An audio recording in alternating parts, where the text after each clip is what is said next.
In the RRC, the Recovery Revolution Community, we have some amazing online meetings, and one of those is our Tao Recovery Meeting. In this meeting, one chapter of the Tao Te Ching is discussed every week as to how it relates to recovery. I hope you enjoy this week's podcast episode. Hey guys, Buddy C. This is the July 4th, 2019 Tao Te Ching Recovery Meeting for the Recovery Revolution Community. I'd like to welcome everyone today. We have Caitlin M., Rebecca C., iPhone somebody, Bill M., Lala M., right? Yeah, all these initials, Kirsty S., Paul H., Marla H., Craig M. Good to have all y'all today. Have a couple people that are able to be here because it was the 4th of July. Happy Independence Day for all of our U.S. folks, and I guess for everybody. How do y'all feel about that, Craig and Kirsty and Caitlin? Is that an issue for y'all? Not particularly, no. Can somebody just explain what the Independence Day thing is? Because the only thing I understand about Independence Day is when Will Smith flew up to that big spaceship, and he uploaded the same virus that I've got.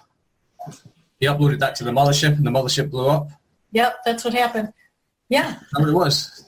We signed the Declaration of Independence to be independent from England because we were under the King of England's charge. They were under the rule of King George, and so they rebelled with France to basically kick England out because they were taxing them too much money. Mm-hmm. We wanted to be a democracy rather than a monarchy. We can see where they're coming from. Yeah. Mm-hmm. Yeah. So is this to do with the Civil War? No, that was later. No. It had to do with slavery. That was the war between the states. And actually, everybody can tell you in the South, they don't like hearing it called the Civil War. They like it called the war between the states, and it becomes quite an issue. I don't mind the Civil War business, but anyway, that's another. And I've got a news flash for Craig. Abe Lincoln did not fight vampires either. So, but there's a lot of evidence that he was gay, though. Oh yeah, I heard about that. All right, we won't go there. But anyway, this is not. Where does Iron Man and Captain America come to? I'm sorry, Craig. Where does Iron Man and Captain America come into? Because they had a civil war. Was that part of it wrong? You need to go back to school. How curious are you from this virus that you have, Craig? I need to mute you permanently, or yes, because he's only going to get worse. It's interesting. We were talking about this right before the podcast that the signing of the Declaration of Independence was a sign of real rebellion. I mean, it was an action taken by what were we saying? The ages of 21 to 39 were the ages of the guys that signed it. It was incredible. Hamilton had to lie about his age to be able to fight in the war. Yeah. That's just incredible. That's incredible. We lose some of that in history. We don't learn a lot of that anymore. So anyway, we're going to be talking today about the 48th chapter of the Tao Te Ching.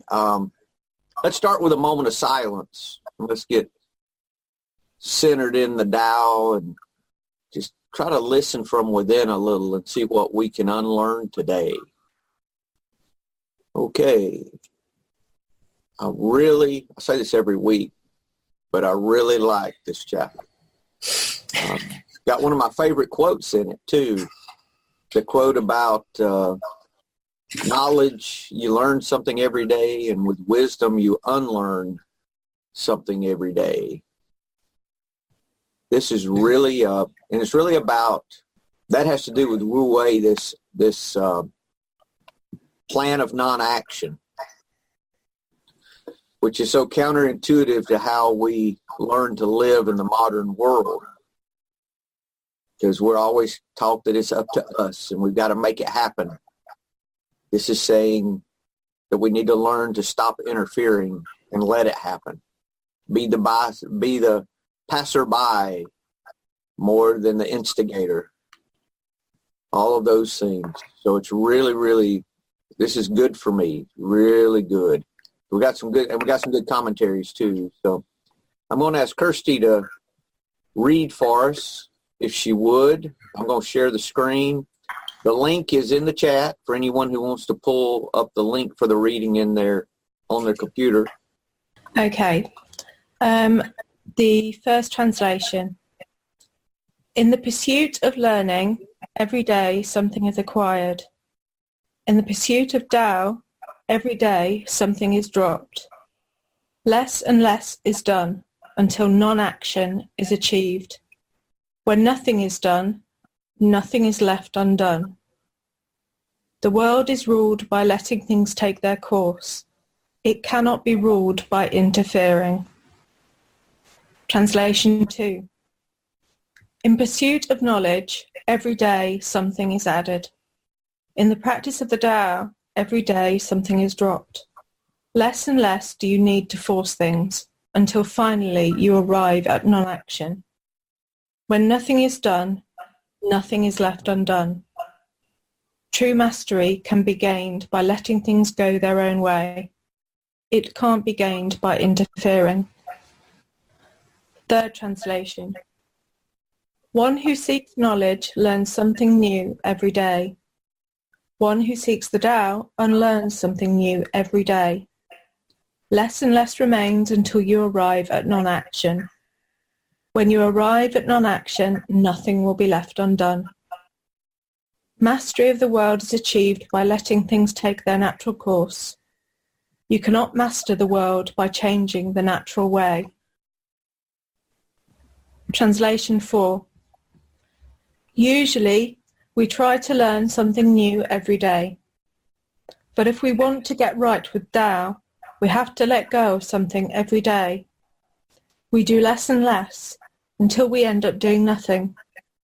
And it's when we do nothing that we get the job done.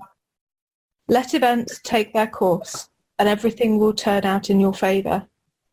If you act on your ambitions, they will never pan out. Well, I know for this addict, as I've evolved, I've had to unlearn everything I thought I knew about myself and relearn everything about my true nature. What is my true nature?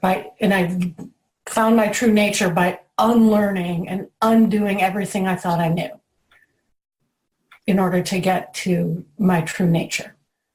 Maybe approaching those things with a beginner's mind. That's one way that it's explained. With a new pair of glasses. Yeah, looking at things differently. Looking at them from a point of surrender too, I think. You know, where it's not that I have it figured out, but I'm powerless in this. That kind of mentality. Mm-hmm. And we see those words in each of these of non-action or doing nothing, and we just think of doing nothing when it's really not doing nothing. It's quite the opposite. It is without interfering, I think, more than doing nothing, without the force. The second verse really, or second translation rather, less and less do you need to force things until finally you arrive at non-action. The non-action is non-forcing. It's not doing. Our words are so inadequate to explain it, you know? Right. It's not sitting on the couch eating bonbons. Watching Big Valley reruns. Yeah, it's not that, you know? No, but it is about creating that empty vessel so that you can actually hear and listen to what's actually happening. The true nature of nature. I think that if we're so full of ourselves that we leave no room, then there's no way that we can come about any solutions, any real solutions, until we leave space for our higher power to work in that, or leave room for it just to naturally happen, which is part of that whole process too. Mm-hmm. You know? Good.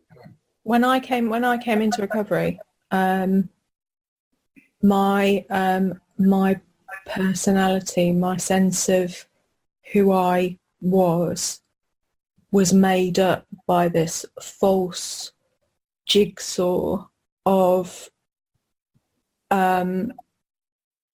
bits and pieces that made up what I thought defined who I was. So made up my ego. And I guess relating it to this, I've learned that actually I need to take that to pieces. And so actually what I'm left with is nothing, because I'm losing the things that aren't serving me as a human being. So my ego, which you know, I said last week, you know, we're kind of at one end of the scale, this massively arrogant person who thinks they can do everything themselves and they do everything better than other people. You know, I need to lose that. I need to lose interfering. I need to lose judgment. I need to lose so many things in order to just let things be.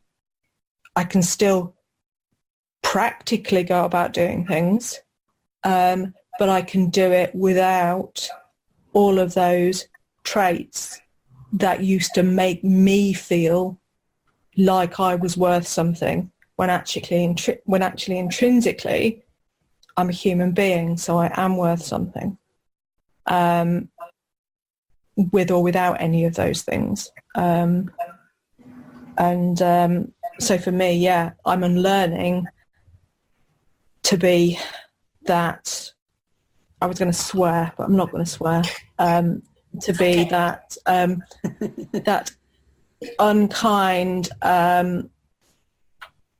haughty-tawty donkey that came in the rooms a couple of years ago. I'm with you there. Just that unlearning. Our egos are so, you know, my ego was such that, you know, I have to use because of this and this and this and this. And, you know, I have to do things this way and I have to be like this. You know, I have to be like everyone else. And you know what, that shit goes out the window, you know, when you just let it be, in the words of Paul McCartney. Just let it be. In the pursuit of learning, something's acquired. So we can even think about this as the things that we acquire too, you know, not just something, you know, knowledge-wise. You know, this is talking about the things that we acquire every day rather than, you know, us minimizing life too. Paul, you have something? Yeah, I will admit, buddy, when I first read this chapter, I really had a hard time getting my head wrapped around it, and I still do kind of. I was brought up with that Midwest Protestant work ethic, you know, and that you always had to be working at something. And so this one, do nothing, wow, that really goes against the grain of what was ingrained in me. So I'm still having a hard time, but you helped explain it a little bit there, I think, that it's not just, like you said, sitting on the couch watching Bonanza reruns or whatever. It's actually, you know, it's actually being a little, I don't know, a little more introspective, I guess, which is kind of what this is all about. And it kind of ties into the letting go concept too, I think. So maybe I'm starting to get it a little bit, but it's still going to take a little while for this all to sink in, I think. Yeah, I agree with you, Paul. I'm a worker. I'm a doer. My mom's Russian. She's like that stoic effort, you know. you're not doing anything, you're not really working. And I mean, this is a huge concept, in the Buddhist tradition that I practice, this emptiness, this openness. And I understand the concept very well, and I think what it is now putting it into practice where, when you start watching yourself, when you are getting in your way, when, your own thoughts, your own limitations, your own confusion is keeping you from being an open vessel. But again, like you, it's kind of ingrained in me not to be doing, to be a human being, not a human doing. So it's practice. Like anything, it takes practice. Yeah, and all of us women grew up, and you guys grew up with feminism. Feminism just kind of blossomed when I was in high school, and I was told I can do everything, and I have to do everything. I have to have a career, I have to have a family, and if I don't, then I'm a loser. And that's kind of also part of a Midwestern ethic also, because we can't do everything. Well, we can. We just can't do everything well. Some things have to go by the wayside. But that type of ethic was really kind of ingrained into us, women especially. It's like you have to do everything. And it's also like my parents aren't alcoholics, but they're workaholics. So, and that's not frowned upon in our society as much as, any other addiction. So it's like, oh, look, they're doing so much. No, they're avoiding dealing with their life is what they're doing. They're, keeping busy by keeping busy. So. Yeah, Laura, it's actually the other way around. A lot of people, the workaholic is looked at and admired by a lot of people. Exactly. It's an admirable quality. Oh, I'm so busy. That's, so much. Yeah, that's a badge of honor. I'm so busy. I have no time for anything. I'm so tired. And if you're not, it's suspect. What do you think? I think this is talking about the amount of effort that you have to put into things, though. Or the amount of false effort that you put into things. The number of times that you think I'm really, really busy, and yet I don't get anything done. That might just be you, Craig. No, there is a part in the Tao that says, a foolish man is always doing, and yet nothing gets done. Right, that's true. I mean, we're obviously not prioritising on the things that we should be looking at. I was in that space a couple of years ago where all I was doing was working, and to be honest with you, the gains I was getting compared to what I'm doing now, it just really wasn't worth it. Whereas now I turn up for my work, I do what I have to do. I know it's expected of me, and I just don't do it. There's no resistance to what I'm having to do, and there's no expectations other than me going out and doing my job. And to be honest with you, my life seems so much simpler now because it just is what it is. I just do what I have to do. Well, it's also more of a balance now. I feel like you do your work and then you put that on the shelf. It's not all consuming. A work-life balance kind of thing. Well, I think plus I was in the mentality that if I worked hard, then I got to play hard as well. So the harder I worked, the more I got to reward myself. And that was always a big excuse. Saying, like, I'm working exceptionally hard, so I get to sit and drink all this. Right. I had the same mentality. Hey, I'm so great. I did all this shit. Now I can drink all day. Weekend warrior. Yeah, because I worked so hard all week. Yeah. So that's our addict mentality. Yeah. I think. No, I think the priorities have changed because I'm not drinking. I'm focusing my attention on other things. I'm doing my work. I've got my other business that I run, but I do that more for enjoyment. But the rest of the time, just spend it at the house doing what I need to do here. And also, I think it does take time to figure out how to fill that empty space that we were drinking with. I know I was very. What's the word? Just anxious. Like, what do I do with all this time? I have so much time on my hands now. And to be, aware of not just filling it with things, but by being empty, by being open, and not just filling that time so that you weren't drinking. That can be exhausting. It's funny how beforehand we never had any time for anything else. Right. And the days just used to fly in. Yeah. But didn't it take up a lot of time to plan? You got to plan your drinking, or you got to your hangover, like how long plan. Make sure you have enough time, and you have enough alcohol or drugs, whatever you need. Exhausting. There's so much planning involved. That took up a lot of time. Run a small country with that kind of. I think I used alcohol to actually allow myself to just be. So this is something I really struggle with, is not doing something all the time. I don't know. I'm really struggling with how do I just be? And I think in retrospect, alcohol was a way that I could just shut off. Yeah. It was shutting off in the wrong way. So this is very interesting to me. It's food for thought for my day. And I think I think feeling it, I mean, I had huge anxiety when I removed the alcohol. Mm-hmm. I think the main thing is finding things to replace it that are fulfilling and enjoyable rather than just doing, It's like I was constantly filling my calendar with, I can be doing this. And then, slowly I found things that were like yoga or vegan cooking or, other kind of community, giving back type things that were fulfilling in a different way. Nothing replaces alcohol. That's the thing. It's like there's nothing that gives you that,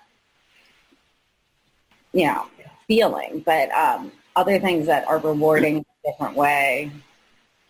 Yeah. No, you're right. I find using the extra time that we have now, I know Paul will relate to this as well. Just stick your shoes on, go for a walk. Yes. Just spend that time, not in your own head, but just spend that time just enjoying. Yeah, move a muscle. Yeah, and I think something else that ties into that, Craig, is like when I get stuck on a problem at work, or I'm thinking about other things too, when I go for a walk, that's when the solution will come. Yes. Yeah, that's when you're not thinking about it. Yeah, not forcing it, like Buddy says, Right. Just let it come to you. Yeah. So I'm taking up yoga next week, Marla. I'm starting a seasonal yoga class. Seasonal. Seasonal. Oh, seasonal. Oh, Yeah. okay. Seasonal. I asked what was involved in it. She says during the summer we do a hard, intense course, and during the winter we do like a really nice, gentle thing. Oh, So, pussy. Yoga's the first thing I found to really start replacing alcohol with. Me too. It was. It has It's just saved my life. It has a spiritual aspect to it. Right. I was thinking about, while y'all were talking, how this is if you really think about this chapter, it's getting you to start the idea of looking within for your solutions rather than outside. Okay? And then when we were talking about this non-action, not working, because I was taught the same thing. You work harder and do better. If you want something to change, it's up to you. Right. It's you that makes the difference. If you want your life to be different, you go out and do different things. All of that corporate, self-help that I went through all that like a lot of us do. I used to work at a place that had all the team building and all the, blah, blah, blah. But what I noticed was the first thing we do, and I did it too, we equate this to work, to what we're doing with our effort toward making a living, our effort toward all of that. And I got to thinking, maybe a good application of this is how I push in those things that are not work-related. Let's say in my relationships, my most valuable relationships, how I interfere and push those relationships instead of just letting them evolve and letting them go about naturally. And the difference in that relationship, when I let it happen that way versus the push in the relationship. Nothing to do with if I look at it as nothing to do with work, or look in those relationships and see the difference that this attitude makes. Thinking about my kids and my daughter in college, and how when I just let her find her way versus what I think she should do, how much better that is for everyone. Yes. And she eventually finds her way, Lala, Yes. Well, no, I mean, you just the perfect example between my mom and my dad. She's like, you got to do this, you got to do this. And I'm always going to do the opposite and fight it. And then when I find my way, and, my dad's much more, just supportive, whatever you want to do. If I was bagging groceries, he would support me, Not that there's anything wrong with that, but, it is always just like recovery. When everybody in my family was pushing me, even though I wanted it, it was just so, stop trying to tell me what to do and how to do it your way. And they just let go and let me find my way. I've had much more long-lasting, much more, positive recovery. So the pushing, it's like forcing someone to make you, their girlfriend or boyfriend or something. It's like, the more you push, it's gonna push you away. Yep. It really does. True mastery is gained by letting things go their own way. It can't be gained by interfering. When I have a sponsee, that I had one the other day, this reminded me of a guy. I would like for him to do things a particular way, but instead of me interfering, I've just let him find his own way, and he comes back to what I thought was the right thing for him, but he came about it his way instead of my pushing and demanding and insisting. Yeah, instead of Buddy's way. I think there's a big difference between somebody telling you what you should be doing rather than somebody telling you what you could be doing. Yeah.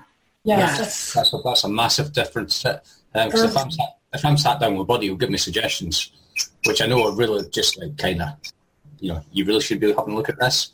But he puts it across in such a way that, that's your options. But if it was me, that's what I'd be doing. So I think it's always important to have the people there that will tell you what you could be doing, people that are going to encourage you, rather than the ones that are sitting beating you up about it. Because if you look at Lala's example, the mum saying, you should be doing this, you should be doing that. If you're not doing it, you're not living up to their expectations. Right.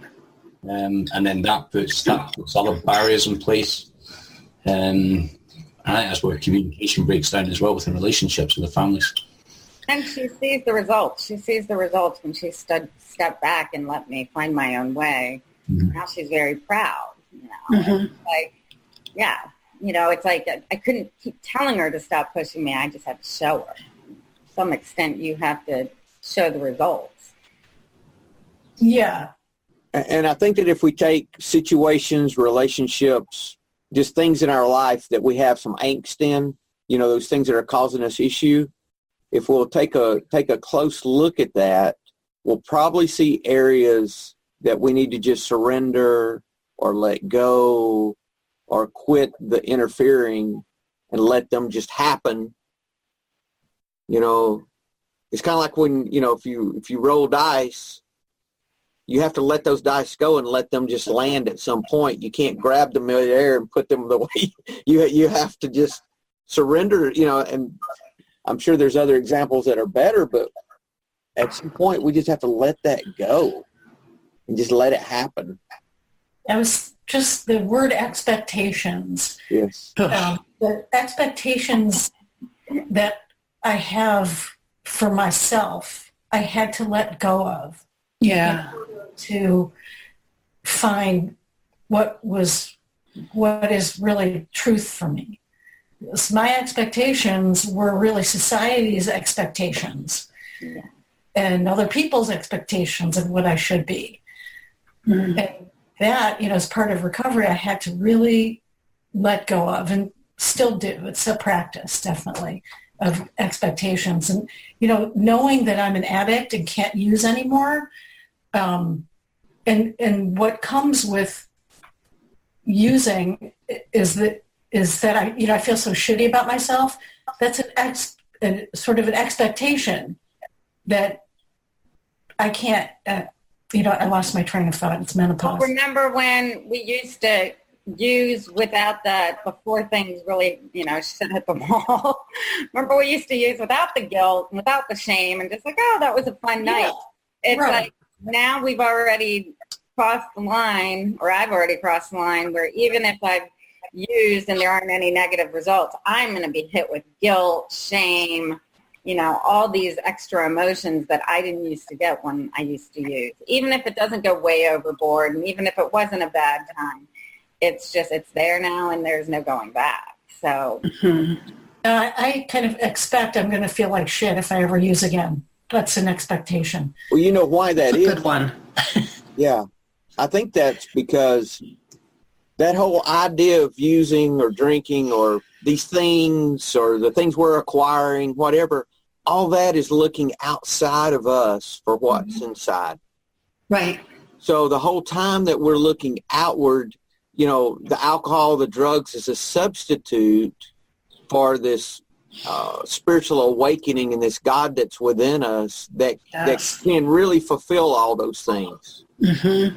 So this is really getting us to turn that light around so that we can look within. So every time now that we look outside of us for what's within, now it doesn't feel good. Right. It's not what we're looking for, Right. So this is all a path to, I think, to us starting to look within to where the real answers and solutions are. For me, it's because even with the length of time in recovery that I had, my external mask and facade was layers and layers of imposed, conditioned behaviors from my environment, and also expectations from other people, expectations from myself. And so the idea of getting to who I am is a process of unlearning all of those things and surrendering all of the expectations, either other people's or my own, and actually also what they think, because I know there are certain people that don't approve of who I am now. They certainly didn't like me when I was drinking, but they don't like me when I'm me either. God love my mum. But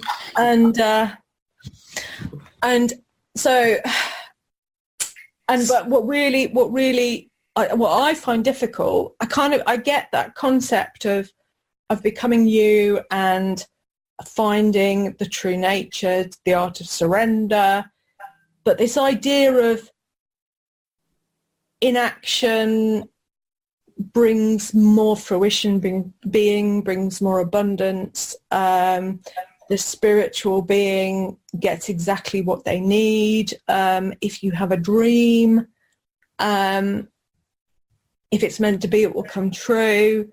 Because I'm a doer. I'm a doer. And if I want something, I'll do it. I'll do anything to get it. Don't have to do anything destructive, but I will make it happen.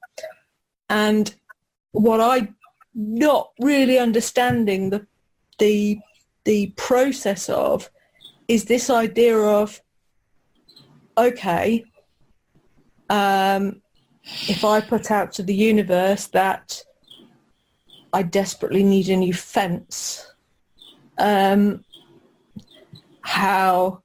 is the universe going to provide me with a new fence other than a tree falling down? I don't know.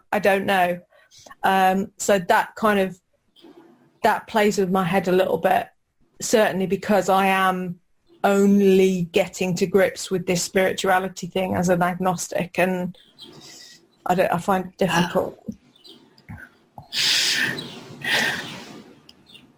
First, go ahead, Rebecca. Yeah, you were talking about looking within, and it occurs to me that I grew up Catholic, and I always had this sense, even in the church, that God spoke through your intuition. And I've always had this sense that everything, that truth is here, is it. And drinking, I think for me was, I had so many people telling me you should, or your truth is not right. You should do something else other than what you know to be true for you. And drinking was a way for me to deal with that kind of cognitive dissonance. Mm-hmm. But wow. Okay, I'm having all sorts of realizations. No, you hit spot on. People always telling us what we should do, what we should think. No, you're not supposed to think like that. You shouldn't think like that. Look at all this that you have because of that. And yeah, that's what my parents kind of told me. You shouldn't be angry. Look at everything you have. Don't be sad. I used to get that one. Don't be sad. Don't be this. Well, even in recovery, because I've been in and out of this for like 10 years, more than that now. And I had sponsors tell me I should be more spiritual. The fuck? Sorry, but how the fuck do you know how spiritual I am? Do more meetings, do more this, do more that. I'm like, wait, but this work is harder, do better. Right. Yeah. That made me run for the hills, man. Me too. Having a sponsor telling me, well, just go, if I had a feeling, a certain feeling I needed to deal with, well, just go to a meeting. No, that's what I need to do. I don't need to go out. I need to go within to deal. Yes. So there is a place for those things, but I need to build time to experience the things that I used alcohol to cover up. Yes. To get within me and to get cool with me. We need to have permission to feel again, to feel our feelings, and they're authentic. Most of the time they're authentic because they're intuitive. Right. So, just giving ourselves permission to feel again, I'm sorry. I had a sponsor, the one I think I talked about her the other day, who I only had for 3 months. As a Jewish person, we don't get down on our knees when we pray. Oh, yes. So she made me get down on my knees and pray. And it was so uncomfortable for me. That what she wanted from me didn't happen because it was so against nature, my nature. I couldn't. People tell me to get on my knees. It's traumatizing because I was actually forced onto my knees to give oral sex to a boy when I was a teenager. Don't tell me to get on my knees. That's another thing that makes me run for the hills. Yeah, me too. Obviously, me too. So I relate. Thank you for sharing that because that makes me feel validated. Yeah, you're validated. Every morning I hit my knees. I'm like, fuck no. Yeah, no, you don't have to do that. Well, again, I think it's all finding what works for us. I mean, that's why it's like I pinch from everything. There's stuff I take from AA and there's stuff I take from, smart recovery or, the Tao or Buddhism, because it's like, or even Buddhists, like meditation. I tried for years. I cannot sit and meditate. I can walk and meditate. I can do yoga and meditate. I can do it for certain amounts of time in a collective community way, but I'm not going to sit at my home every morning and do it. I'll take a walk with my dog in nature, So again, we have to think of them as suggestions. And I think that's why I was so hesitant with AA, is just all the rules. I'm such a rebel and rule breaker. I was like, this is, But Lala, if you read it, it says that this book is meant to be suggestive only. Exactly. Yeah. Exactly. No, I think it's the people. Yes. The people that make them rules. It's the people who have not learned the 48th chapter of the Tao Te Ching, because they come in and they want to force and push. That's a great example of what we're talking about. How in an effort to do the right thing, it's like the road to hell being paved with good intentions. The intentions are good, but it's this push and force that interferes with what's best, you know? Paul, you have something? Yeah, well, it's always people that screw things up, right? Yeah. Why can't they just leave us alone, you know? No, what I did want to, no, what I did want to say, what I did have on my mind is one of the greatest gifts I found in recovery is that I now no longer feel the need to escape from myself or numb myself. And I think that's something that's really, it took a while for me to get there, but that's something that I've realized, and I try to remember that. And I'm comfortable being myself, and I wasn't for almost 30 years. You know, I was always looking for a way to escape and to get out, and now I don't feel that way anymore. And that's just been a great gift. It is the greatest gift of recovery, is really liking yourself, you know, or loving yourself. It is the greatest. It's hard to come by, but you know, if you work at it, you want it, it can happen. I believe that. Kirsty, I have a question for you. Okay. Yep. How, and this is how I started this journey to non-interfering, okay?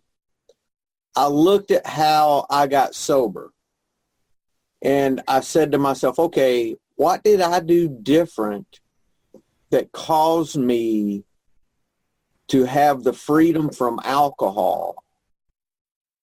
And how can I do that same thing in other areas of my life?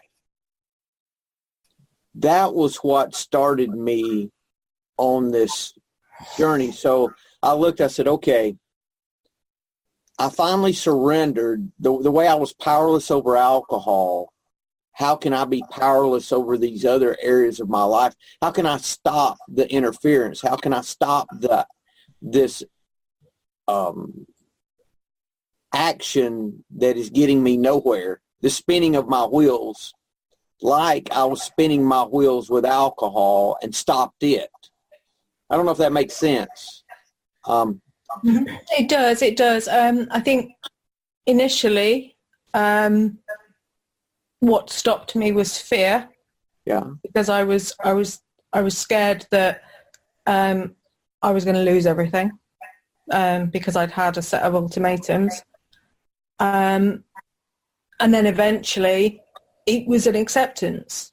Mm-hmm. It was an acceptance that I just couldn't do it anymore. That's it there. Yeah. Yeah. The Hawkins book on letting go really has helped me with this, because what he says is that we have to get to this point of surrender, that whatever it is that we're looking for, whatever we're trying to achieve, we have to get to the point to where it's okay if it happens, it's okay if it doesn't. That is the real point of surrender. So with these things that we're talking about, or these achievements, or these relationships, whatever it is we're pushing that we think should happen, if we can get to the point of surrender with that, surrender to the universe, higher power, whatever name we put on this, God thing, it's okay if it happens, it's okay if it doesn't.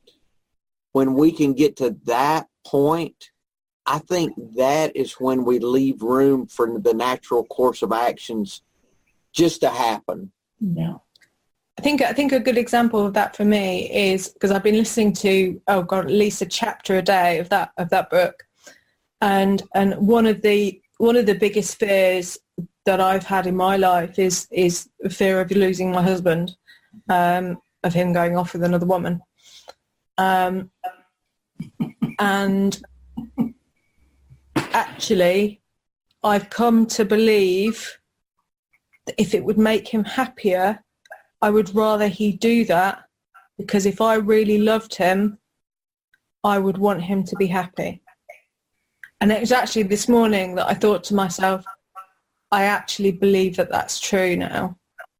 It's not me trapping him or anything. He's with me because he wants to, but if he wanted to be somewhere else because it would make him happier, then I would freely let him go. And I actually felt a sense of peace when I realised that. That really is letting go. Yeah. Yeah. The more we try and force somebody like to stay with us, or it'll eat you alive. And it'll push them away, if anything. Yeah. Absolutely. That resistance creates this pushback. You're right. Mm-hmm. I mean, and that's it, Kirsty. That is what this is talking about, I think. That is exactly it. This idea that our interfering, that our force is not helping us. It is working against us. Yeah. Yeah. That's good. That's so good. And you also said the magic word there, Kirsty, fear. Yes, everything rooted in fear. Yeah, everything is rooted in fear, isn't it? It just really is. It comes down to that. It really does. And if we can get to the point to where we surrender the fear that's behind our actions, then those things just go away, and it just kind of just takes care of itself. And that's when we start leaving room for this to unfold. And I don't know how it happens either, Kirsty. I really don't. But I know that if I can get to that point that you're talking about, that it just kind of just happens. It just happens. Mm-hmm. That's good. Altruism. Caitlin, what do you think about all this? I'm just trying to kind of take it all in. I mean, what we're talking about just now is just shedding some insight on kind of experiences that I've had where I have probably relationships, for example, I've more pushed to try and make it work. And then I think in the long run, that's then caused the relationship to break down. I mean, at the end of the day, if something's going to work, it's going to work. If it's not, then it's not. So yeah, it's interesting. It's shedding some light on it for me. You know, and if I never know what the right thing is to do, I try to think, like if I say, what do I do? What do I do? First thing I ask myself is, how can I love this person? What can I do for this person, rather than how can I make them into what I want them to be or what I think would be best for them, which is normally not what's best for them. It's so funny, too, how I forget so quick how, I judge myself by my intentions and others by their actions. I never judge myself by my actions. I forget so quick when my actions are wrong. But I can't judge others by their intentions. I only judge them by what I see them do. So I've got to learn to just love people where they're at. Love me where I'm at. This is so good. Yeah, it's a good lesson to learn if you can do it. Yeah.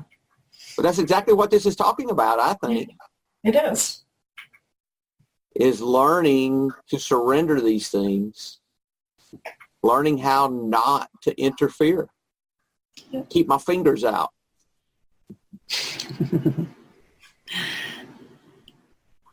That's good. I want to read a couple of quick things. We don't have much time. We're going to be closing shortly, but I want to finish up this chapter. There's a couple of ideas I wanted to get. Mitchell says, the guy that did the second translation, every day something is dropped gratefully. It's gratitude, that we're grateful that we're able to do that. Not that it's a chore to drop, not that, oh my God, I can't escape with alcohol and drugs anymore. I don't get to do that anymore. Change that from I don't get to I don't have to. Right. And interject that gratitude in there. Then he says that true mastery can be gained in the last stanza there. What he says is actually it can't be gained. True mastery cannot be gained. True mastery is letting things take their course. Ah. Yeah, so it's really about the surrender. Derek Lynn, the one thing I want to mention out of Derek Lynn is, and I did not realize this, where he talks about until one reaches unattached action, or wu wei is what that is really. When it's non-action, he says that this is the state that we act without attachments to specific outcomes. I cannot use these characters directly in the translation, Wu Wei, because unlike the word Tao, they are not yet a formally recognized part of the English language. There is no English words for Wu Wei. No English words for unattached action or non-action.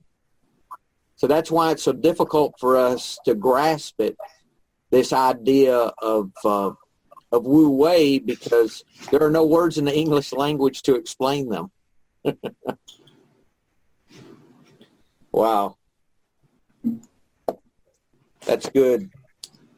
Anything, Marla, from Wayne Dyer that we need to hit really fast? I think we've pretty much covered what he was talking about.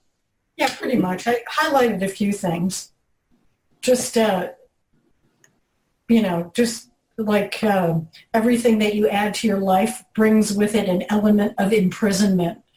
Yeah. And true mastery can only be gained by freeing yourself of attachments to things and, in fact, downsizing what you already have. Those were the great tidbits of this particular chapter, downsizing.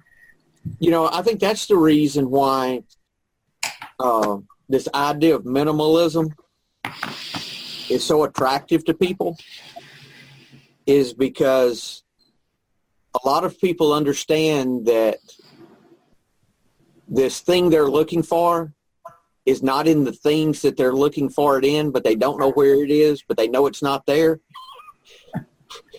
The tiny houses. Yes. It's the same reason people enjoy Christmas, is because they like to give, but they don't know why they enjoy that spirit of giving. Because it's the one time. Do what, Lala? It makes them feel good. Yes. Exactly. It's because they enjoy this selfless giving, but they don't know why they enjoy it. It's because it's the one time that they do something for someone with no hooks. Many times, no, they're not hooking them to do something back. Right. So the only time of the year they do something that's selfless, maybe. So they get this feeling. The only time of the year. Yeah. It really depends who they are. Yeah. It depends who they are. Think about it, So it's the same thing with this, this minimalist attitude, this idea of letting go of things. They don't know why, but it's making them feel better. Mm-hmm. Well, I know I purposely left my status, my career, and everything in LA and New York to come home and kind of go inward and focus on recovery. And I'm not saying it's easy, but if you shed all those labels, all the people I know, all the networks I've had, all the businesses I've run, you really are kind of forced to get down to the root of, you don't have all these distractions. Mm-hmm. Not that it makes you feel good. It's with,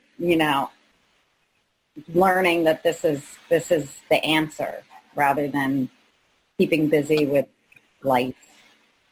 And never slowing down enough to start that introspection that leads us to where we want to be. Right. So all we're looking for is awareness, is the awareness of all of this stuff.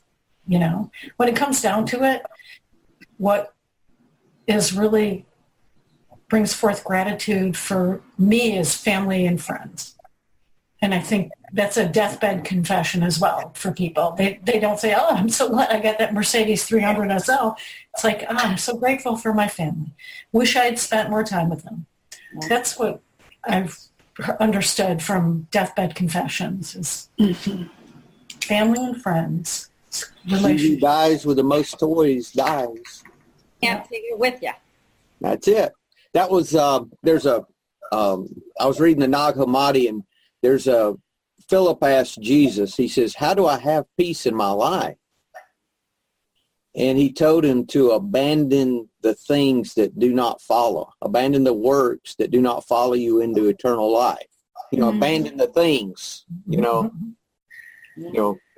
have emphasis on the things that do follow, which are the things you were talking about, Marla. It's the the people that we influence and the love that we share with others, that's the things that's where fulfillment. How I can give rather than how I can get. Yeah. And even if you don't believe in the eternal life, you can think of it more as a legacy. You're leaving a legacy of love and purpose, and hopefully that will then go down through the generations, even when you're gone. Absolutely. Yeah. Exactly. And those are the things that bring us the peace and joy that we're looking for, Kirsty. So why not do them? No matter what it is that happens when we die, even if we're just taking a dirt nap and there's nothing after life, A dirt nap. We have no control over those things. So why don't we do the things now that really bring us peace and joy, which is adding to others' lives rather than taking away from them.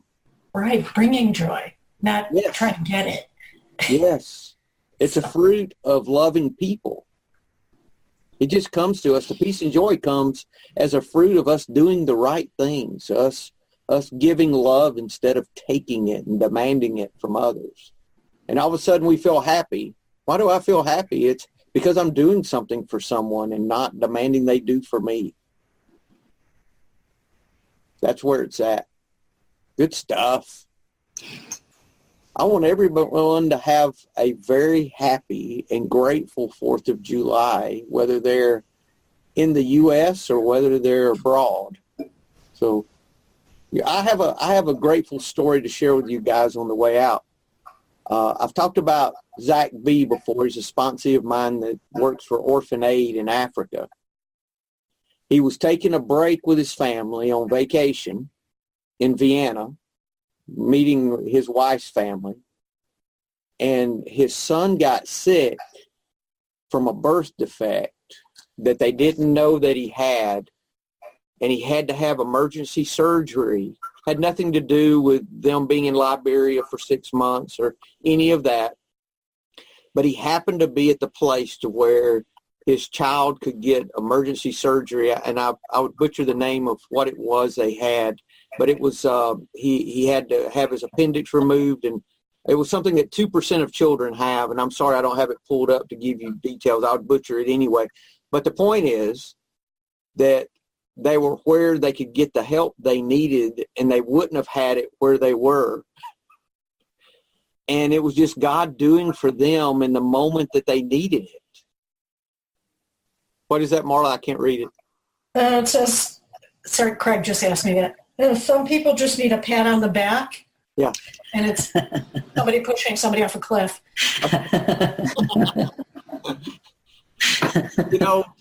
And it goes back to us just having to trust and believe that we're where we're supposed to be at the moment. Mm-hmm. And I was just so grateful this morning when I read their post about the fact their child was able to get the surgery that they would have he could have died from this. He could have, yeah. And he didn't, because his mom ran out with him in the street, ran outside of where they were, and the first person she saw, if I understood the story correctly, was a doctor and then a nurse practitioner that led them to where they needed to be to get all of the help they needed. And it was just God doing for them in the moment, I know.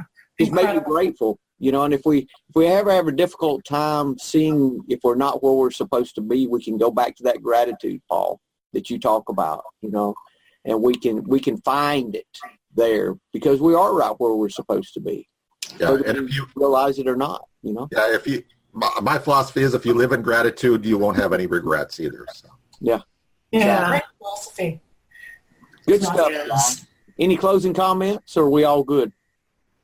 Good. It's a good meeting. You guys have a great day, and we hope to see you next week.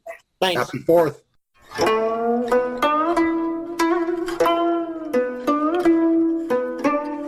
Thank you for listening to the Tao of Our Understanding Recovery Podcast. For more information about the RRC, the Recovery Revolution Community, go to omarpinto.com and click on the link that says Recovery Revolution Community. Once you join the RRC, you'll be able to participate in this meeting and many more live plus access to a video library of past meetings and many more benefits for being a part of this growing community.